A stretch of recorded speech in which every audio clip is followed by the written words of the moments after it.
तो guys long हाउचन किस प्रकार से Shield Divine Throne of Eternity को हासिल कर इस पूरे मानवता का सबसे ज्यादा स्ट्रॉन्गेस्ट कल्टिवेटर बनता है। तो ये वीडियो होने वाला है पार्ट 8 है। अगर आपने हमारे पिछले एपिसोड्स को मिस कर दिया तो आप एक बार चैनल में जाकर वहां पर चेकआउट कर सकते हैं। तो चलिए बिना किसी देरी के एपिसोड की स्टार्टिंग करते हैं। तो हमने टेंपल गैदरिंग कॉम्पिटिशन का सीन देखा था जहाँ पर अब केवल टोटल 8 लोग ही बचे हुए थे।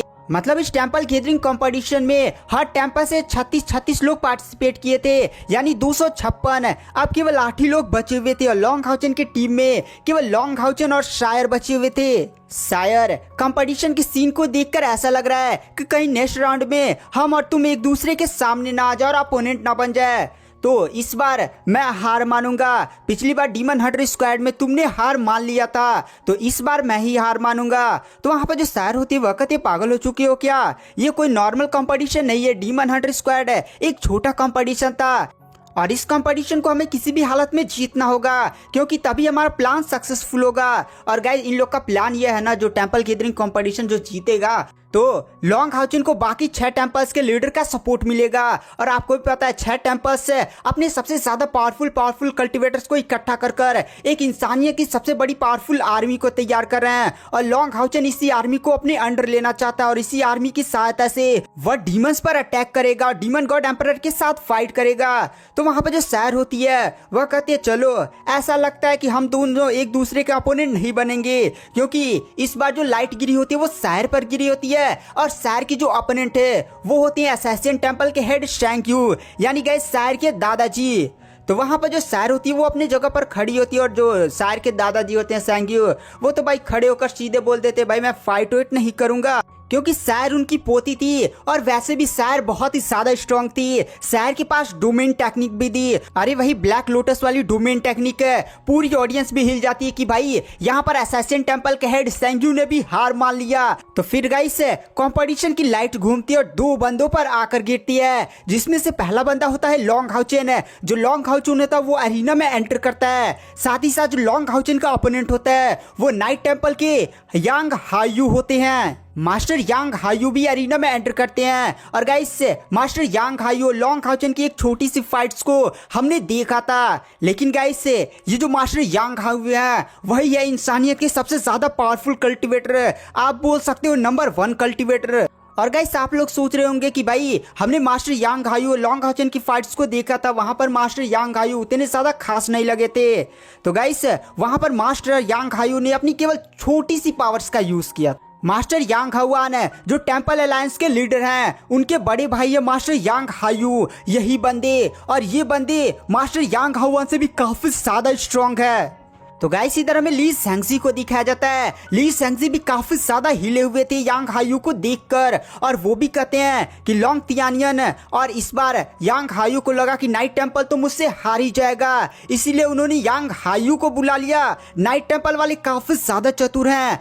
तो ली सेंगजी की डिसाइपल तानवान अपने मास्टर को इतना ज्यादा शौक होता हुआ देखकर कहती है मास्टर कौन है ये बंदे और आप इतना ज्यादा हिले हुए क्यों हैं? तो वहां पर ली सेंगजी बताते हैं ये बंदा पूरे नाइट टेंपल का नंबर 1 कल्टिवेटर है और मास्टर यांग हाउआन का बड़ा भाई है। इस बंदे ने भी शील्ड डिवाइन थ्रोन को पाने के लिए टेस्ट दिया था और वह उस टेस्ट में पास भी हो गया, लेकिन इस बंदे ने उस शील्ड डिवाइन थ्रोन को छोड़ दिया और Shield Divine Throne of Eternity का ट्रायल दिया, लेकिन Shield Divine Throne of Eternity के ट्रायल को वो पास नहीं कर पाया। जब वो Shield Divine Throne of Eternity के टेस्ट को पास नहीं कर पाया तो फिर उसने अपने आप को कुछ समय दिया और फिर से कल्टिवेशन किया और फिर से टेस्ट दिया, लेकिन फिर भी वह Shield Divine Throne of Eternity के टेस्ट को पास नहीं कर पाया है। ये फेल होने के बावजूद भी नंबर 1 कल्टिवेटर इसलिए है क्योंकि इस बंदे के पास स्टार स्काई मिथिकल बीस्ट है और ये स्टार स्काई मिथिकल बीस्ट चंद्रमा और तारों की पावर्स को एब्सॉर्ब कर सीधे ही यांग हायू को पावर्स प्रोवाइड करता है। और ये जो मिथिकल बीस्ट है वो नंबर 1 का सबसे ज्यादा पावरफुल बीस्ट है और ऐसा कहा जाता है स्टार स्काई मिथिकल बीस्ट इस दुनिया का है ही नहीं बल्कि दूसरे दुनिया का है। यहाँ तक इस बंदे ने जो टेक्निक्स और रिकॉर्ड छोड़े थे उसी टेक्निक्स और रिकॉर्ड का यूज करते हुए लॉन्ग हाउचन के फादर ने भी अपने आप को ट्रेन किया है। तो गाइस आप समझ सकते हैं लॉन्ग हाउचन के फादर लॉर्ड सिंग्यू ने भी इसी बंदे के रिकॉर्ड्स और टेक्निक्स का सीखा उखा है। तो गाइस आप समझ सकती हैं बंदा कितना ज्यादा पावरफुल है। ली सैंगजी बोलते हैं कि अगर इस बंदे के पास सील डिवाइन थ्रोन आ चुका होता तो आज ये बंदा इस पूरे मानवता का नंबर 1 कल्टीवेटर होता। अभी भी कहा जा सकता है, लेकिन सील डिवाइन थ्रोन को पाने के बाद इस बंदे की जो पावर होती वो कहना ही क्या, कोई भी इसे नहीं हरा पाता। हाँ गाइस ये मत सोचिए कि ये बंदा डेमन गॉड एम्परर को भी हरा सकता है। डेमन गॉड एम्परर की कल्टीवेशन पहले से ही 10 लाख स्पिरिचुअल एनर्जी को पार कर चुकी है और इस बंदे की कल्टीवेशन 5 लाख के पार लमसम ऐसा ही कुछ है। तो वहां पर जो ली सैंगजी की डिसेपल तानवान होती है वह कहती है तो मास्टर क्या आप इन्हें नहीं हरा सकते। तो वहां पर जो ली सैंगजी होती है वह कहते हैं मैं कहूँ क्या, अगर मैं यांग हायू के साथ फाइट करता तो 50% से भी कम चांसेस है कि मैं उन्हें हरा पाता। सोच रही हूँ 50% से भी कम चांसेस है, यानी मैं सीधे कहूँ तो मैं नहीं हरा पाता। लेकिन इस बार लॉन्ग हाउचेन का मुकाबला एक बढ़िया बंदे के साथ हुआ है। फाइट देखने में मुझे भी काफी ज्यादा मजा आएगा। उसके बाद गाइस हमें अरीना की तरफ सीन शिफ्ट किया जाता है जहाँ पर लॉन्ग हाउचेन और यांग हायू दोनों ही एकदम अरीना के एक दूसरे के सामने ही खड़े होते हैं। लॉन्ग हाउचेन भी यांग हायू की बॉडी से काफी ज्यादा भयानक पावर्स को महसूस कर लेता है। पहली बार जब वो यांग हायू से मिला था तो लॉन्ग हाउचेन की कल्टीवेशन केवल लेवल 8 पर थी और उसने केवल थोड़ा सा ही फाइट किया था। लेकिन इस बार लॉन्ग हाउचेन की कल्टीवेशन भी हाई हो चुकी है तो अपने अपोनेंट की पावर्स को काफी ज्यादा खतरनाक तरीके से पहचान पा रहा होता है। और लॉन्ग हाउचेन भी समझ जाता है कि मास्टर यांग हायू के साथ फाइट इतनी ज्यादा आसान नहीं होने वाली है। मास्टर यांग हायू भी बोलते लॉन्ग हाउचेन तुमसे जब मिला था तुम लेवल 8 पर थे, लेकिन इन कुछ सालों में तुम्हारी भी पावर काफी ज्यादा बढ़ चुकी है और तुम्हारे पास अब डोमेन की भी पावर है। तो अपनी पूरी ताकत लगाकर मुझसे फाइट करना, क्योंकि मैं भी तुम पर थोड़ा सा भी नरमी नहीं दिखाऊंगा। तो वहां पर लॉन्ग हाउचेन भी अपने यूनिकॉर्न को बुलाकर लड़ने उड़ने के लिए तैयार हो जाता है। लॉन्ग हाउचेन की बॉडी से भयानक लाइट्स की पावर रिलीज होती है। मास्टर यांग हायू रेफरी की तरफ देखते और कहते हैं रेफरी मैं चाहता हूं कि लॉन्ग हाउचेन को इस फाइट में उसके वेपन का भी यूज करने की परमिशन दी जाए, क्योंकि गाइस टेंपल गैदरिंग कंपटीशन के जो भी बैटल्स होने वाले थे उसमें वेपन्स अलाउ नहीं थे, हाँ ढाल अलाउ थी। तो यहाँ पर मास्टर यांग हायू लॉन्ग हाउचेन को परमिशन मांगते हैं। तो मुख्य रेफरी भी जानते थे कि भाई ये बंदा बहुत ज्यादा खतरनाक है, इसलिए वो भी लॉन्ग हाउचेन को परमिशन दे देते हैं। पूरी जनता हिली हुई थी कि भाई आखिर है कौन जो लॉन्ग हाउचेन को हल्के में ले रहा है, क्योंकि एक तो ऊपर से लॉन्ग हाउचेन के पास लाइट गोड डोमेन की पावर थी जिसमें अगर कोई भी कल्टीवेटर फंस जाए तो उसकी पावर धीरे धीरे लाइट गोड डोमेन खींच लेता है। ऊपर से लॉन्ग हाउचेन ने वॉरियर टेंपल के हेड को भी हरा दिया था। और गाइस मैंने कहा ना ये जो मास्टर यांग हायू है वो इतने ज्यादा घूमते उमते नहीं थे, ना ही बाहर वार आते थे, केवल कल्टीवेशन ही करते थे, जिसके कारण बहुत ही कम लोगों को पता था। केवल नाइट टेंपल के कुछ इंपॉर्टेंट लोग को ही पता था कि मास्टर यांग हायू नाम का कोई भी बंदा है, इसलिए नॉर्मल लोग को आइडिया नहीं था, इसलिए वो उन्हें हल्के में ले रहे होते हैं। लॉन्ग हाउचेन की टीम के मेंबर्स भी शौक थे कि भाई ये बंदा है कौन है, लेकिन जब उन्हें मास्टर यांग हायू के बारे में पता चलता है तो उन्हें थोड़ी सी लॉन्ग हाउचेन की टेंशन भी होने लगती है कि भाई लॉन्ग हाउचेन ये फाइट्स जीत पाएगा या नहीं। क्यों गाइस लॉन्ग हाउचेन की जो स्पिरिचुअल पावर है वो लमसम 4 लाख के बराबर, यानी लॉन्ग हाउचेन की आप कल्टीवेशन बोल सकते हैं लेवल 9 के स्टेज 2 के पीक पर है। तो गाइस लेवल 9 के स्टेज 2 की पावर होती है 2 लाख स्पिरिचुअल एनर्जी और पीक की आप बोल सकते हैं 2,90,000। और मैंने लॉन्ग हाउचेन की स्पिरिचुअल एनर्जी को बताया 4 लाख है, तो इस हिसाब से लॉन्ग हाउचेन की कल्टीवेशन लेवल 9 के स्टेज 3 के पीक पर होनी चाहिए थी ना।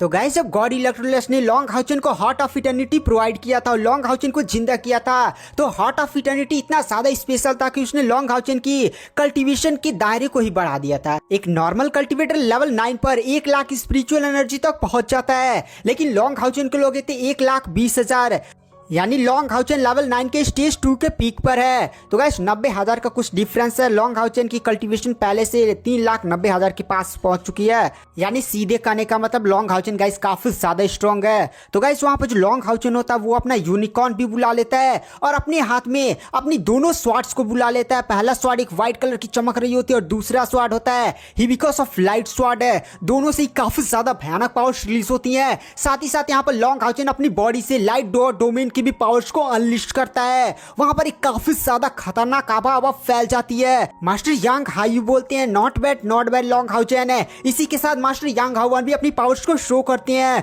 और वो भी अपने डोमेन को अनलिस्ट करते हैं। उनके डोमेन का नाम होता है स्टार स्काई डोमेन। मास्टर यांग हायू लॉन्ग हाउचेन की तरफ देख कर कहते लॉन्ग हाउचेन, मैंने तुम्हारी लाइट गो डोमेन की पावर्स को देखा है। तुम अपने अपोनेंट्स की पावर को एब्सॉर्ब कर लेते हो, जिसकी वजह से तुम्हारे सामने वाला अपोनेंट कमजोर हो जाता है। लेकिन मेरे केस में ऐसा नहीं है, क्योंकि मेरा जो डोमेन की पावर्स है वो मेरे बीस्ट के साथ सम्मेलन करने के साथ उत्पन्न हुई है। सीधी कहानी का यह मतलब है कि तुम्हारी जो डोमेन की पावर है वो मेरी पावर्स को छीन नहीं पाएगी। इसी के साथ वहां पर जो मास्टर यांग हायू होते हैं वो एक स्पिरिचुअल स्वॉर्ड का निर्माण करते हैं और एक काफी ज्यादा पावरफुल स्वॉर्ड स्ट्राइक मारते हैं। ये जो स्वॉर्ड स्लैश होता है गाइस, वो आसमान को चीरता हुआ सीधे लॉन्ग हाउचेन की तरफ काफी ज्यादा भयानक गति से बढ़ने लगता है। लॉन्ग हाउचेन भी स्वॉर्ड स्लैश की पावर्स को महसूस करता है तुरंत। उसके पास वो जो ढाल नहीं थी उसी का यूज करता है और अपने सामने काफी ज्यादा पावरफुल शील्ड का निर्माण करता है। और जब मास्टर यांग हायू का अटैक टकराता है उस शील्ड से, तो काफी ज्यादा खतरनाक एनर्जी का ब्लास्ट होता है, जिसमें जो लॉन्ग हाउचेन होता है वो पीछे घट सकते चला जाता है। मतलब उसकी शील्ड के ऐसे साथ ही लॉन्ग हाउचेन गया था। लॉन्ग हाउचेन मास्टर यांग हायू की पावर्स को देखकर काफी ज्यादा शॉक हो जाता है। मास्टर यांग हायू लॉन्ग हाउचेन की तरफ देखकर कहते हैं, लॉन्ग हाउचेन तुम अभी भी अपनी पूरी पावर्स का यूज नहीं कर रहे हो, अपनी पूरी पावर्स का यूज करो। अगर तुम मुझे हल्के में लोगे तो तुम बहुत ही जल्दी हार जाओगे। तो लॉन्ग हाउचेन भी समझ जाता है कि भाई उसे अपनी पूरी पावर्स का यूज करना पड़ेगा। इसी के साथ जो लॉन्ग हाउचेन होता है वो अपने स्टारलाइट यूनिकॉर्न का यूज करता है और अपनी पावर्स को और भी ज्यादा बढ़ाने लगता है। साथ ही साथ लॉन्ग हाउचेन के पास जो भी टेक्निक वोक्निक थी उसका यूज करके उसकी बॉडी से काफी ज्यादा भयानक आवाज रिलीज होती है। लॉन्ग हाउचेन मास्टर यांग हावन पर अपनी दोनों स्वॉर्ड से अटैक करता है। मास्टर यांग हावन भी लॉन्ग हाउचेन के साथ फाइट करते हैं, सॉरी गाइस मास्टर यांग हायू, और दोनों ही काफी ज्यादा भयानक बैटल लड़े होते हैं। धड़ फाइट चल रही होती है। यहाँ पर जो ली सैंक्सी होते हैं वो भी जब देखते हैं कि लॉन्ग हाउचेन मास्टर यांग हायू के साथ एकदम टक्कर से टक्कर फाइट कर रहे हैं, तो वो भी काफी ज्यादा शॉक हो चुके होते हैं। मास्टर यांग हायू भी थोड़ा सा पीछे हटते हैं दोनों अपोनेंट्स और कहते हैं, मानना पड़ेगा लॉन्ग हाउचेन तुम सच में काफी ज्यादा टैलेंटेड हो। अभी तुम्हारी उम्र ही क्या है, लेकिन तुम अभी से मुझे टक्कर दे रहे हो। तुम भविष्य में सच में इंसानियत की होप बनोगे। लेकिन मैंने तुम्हें शुरुआत में ही बोला था, मैं तुम पर थोड़ा सा भी नरमी नहीं बरतूंगा।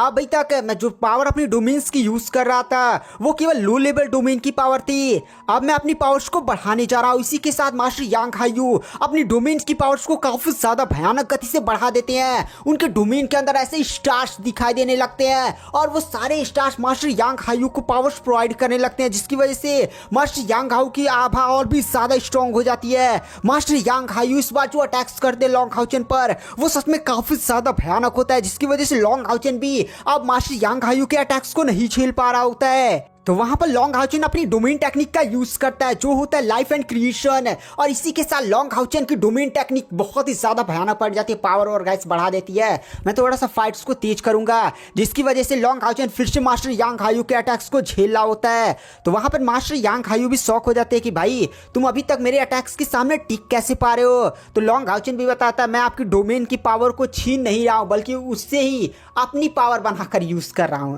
तो मास्टर यांग हायू बोलते हैं, अच्छा ये बात है, तो चलो आज मैं तुम्हें अपनी सबसे ज्यादा शक्तिशाली टेक्निक दिखाने वाला हूं, जो कोई और नहीं बल्कि मेरी डोमेन टेक्निक है। और मेरी डोमेन टेक्निक मैंने अपने बीस्ट स्टार स्काई मिथिकल के साथ मिलकर क्रिएट किया है, तो अब इसका सामना करो। इसी के साथ मास्टर यांग हाउ के पीछे उनका बीस्ट बहुत ज्यादा खतरनाक तरीके से प्रकट होता है और मास्टर यांग हाउ की बॉडी से काफी ज्यादा भयानक आवाज रिलीज होती है। मास्टर यांग हाउ का जो स्टार स्काई डोमेन था वो सिकुड़ने उकुड़ने लगता है और सिकुड़ कर मास्टर यांग हाउ की बॉडी में ही एकदम ऐसे लेयर की तरह बन जाता है। एकदम भयानक पावर रिलीज होती है और मास्टर यांग हाउ के पीछे ना उनका ऐसी खतरनाक सा विश्व दिखाई देता है। सच में काफी ज्यादा इकोनिक लुक होता है। यहाँ पर जो ली सैंक्सी होती है मास्टर यांग हाउ के इस रूप को देखकर एकदम हिल जाते हैं और कहते हैं ये तो सेल्फ इनकार्नेटिंग डोमेन है। और गाइस सेल्फ इनकार्नेटिंग डोमेन तभी मिलता है जब आप 5 लाख या 6 लाख स्पिरिचुअल एनर्जी से ज्यादा चले जाते हैं तो ही आप ऐसा कुछ कर सकते हैं। लेकिन गाइस मास्टर यांग हायू अभी तक 5 लाख तक पहुंचे नहीं, लमसम है कुछ आसपास, तो इसीलिए ली सैंक्सी शॉक हो जाते हैं कि भाई ये बंदा अभी उस लेवल तक पहुंचा भी नहीं है, लेकिन इसने सेल्फ रीइंकार्नेटिंग डोमेन बना लिया। और गाइस ये सबसे टॉप लेवल का आप डोमेन मान सकते हैं, क्षमता है।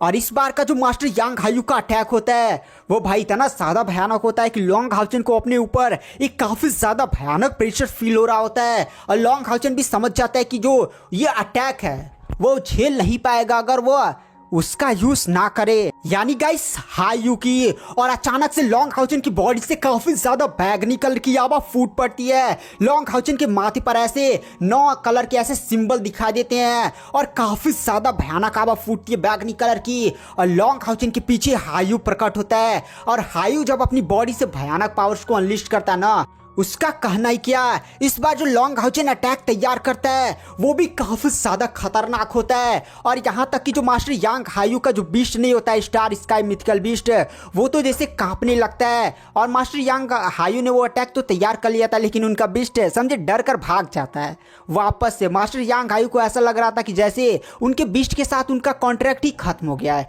इस बात से वो भी काफी ज्यादा शौक थे, लेकिन गैस वो अटैक अभी भी तैयार था। लॉन्ग हाउचन का भी अटैक ऐसे ही तैयार था, दोनों का एक दूसरे के साथ टकराता है। पूरा अरीना का फॉर्मेशन ही कांपने उपने लगता है, अरीना की फॉर्मेशन पे दरारें बनने लगती है। पूरी ऑडियंस हिल जाती है कि भाई ये अटैक कितना ज्यादा भयानक है, रोशनी रोशनी। ऊपर से फॉर्मेशन भी टूटने वाली है। फॉर्मेशन गई तो हम लोग भी गए। पूरी जो फॉर्मेशन को एल्डर्स कंट्रोल कर लेते हैं, अपनी पावर शॉट डालकर फॉर्मेशन को मेंटेन करने की कोशिश करते हैं, लेकिन फॉर्मेशन पर ऐसे खटखट खटखट दरारें बनने लगती हैं। तो गाइस आज की वीडियो की एक्सप्लेनेशन को यहीं पर एंड कर देते हैं। वीडियो पसंद आई तो चैनल को लाइक सब्सक्राइब जरूर करें। मैं नेक्स्ट एपिसोड जल्दी अपनी चैनल पर अपलोड कर रहा हूँ। Thank you, bye bye.